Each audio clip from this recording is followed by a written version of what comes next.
So now what we're going to do is turn to what I usually call curve fitting, okay, or basically finding the function.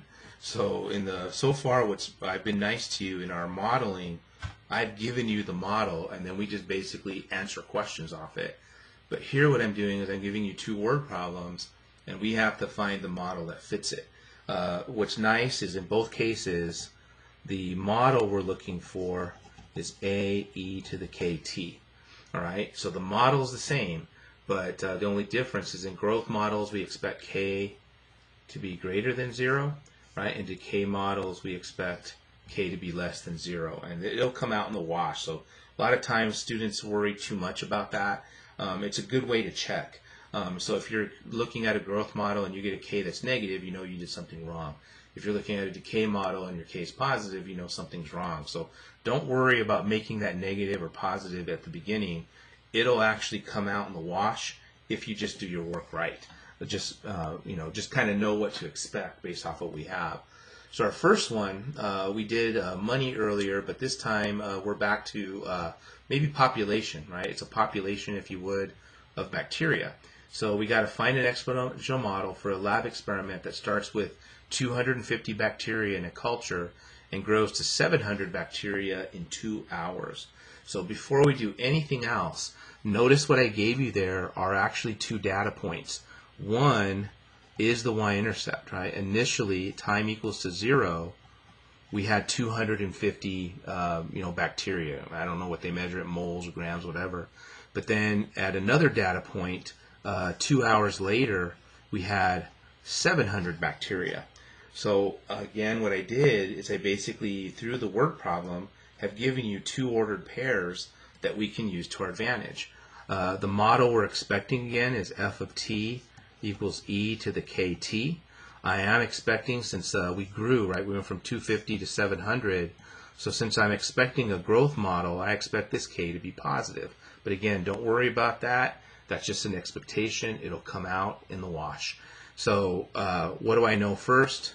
Well, I already know right off the bat that a is equal to 250 because we've seen on several examples so far that a is usually your initial amount. So this tells me that my f of t is 250 e to the kt. So far so good. So we got one of our variables. Now we got to find k, and that's where this next value comes into play, right?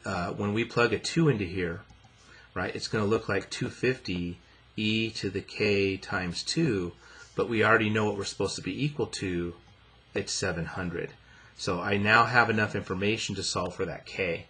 So we'll begin by dividing both sides by 250. We get e to the 2k equals, I know some zeros cancel out there. 5 goes into 25 5 times. I believe 5 goes into 70 18 times. No.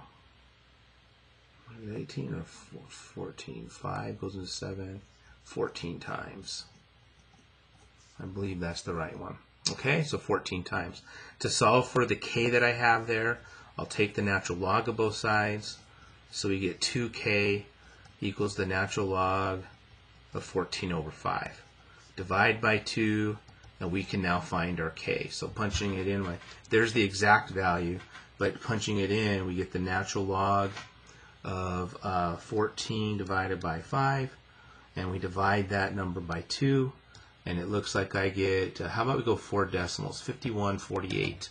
So 0.5148. So there's your k. So our model, f of t, is 250 e to the 0.5148 t. So there's our model for this particular situation. And now you can answer any question that pops your way. In this case, they're wanting us to use the model to predict how much bacteria will be present in 9 hours. So since they've given us a time value, we're basically looking at f of 9. So plugging that in,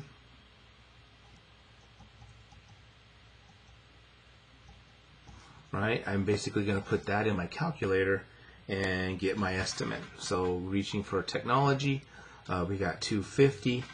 We're multiplying it to my exponent that's being raised to the 5148 times 9.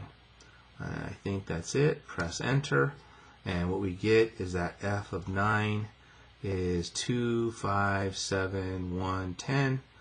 I said 4 decimals, so let's keep doing that. 6586, right? If you want to round off to the nearest, since we're talking about whole bacteria, right? We're talking about 12,711 bacteria after 9 hours. So this is growing pretty fast. And again, if you remember what I said about K, this is usually a percent. So this bacteria is growing by 51.48%.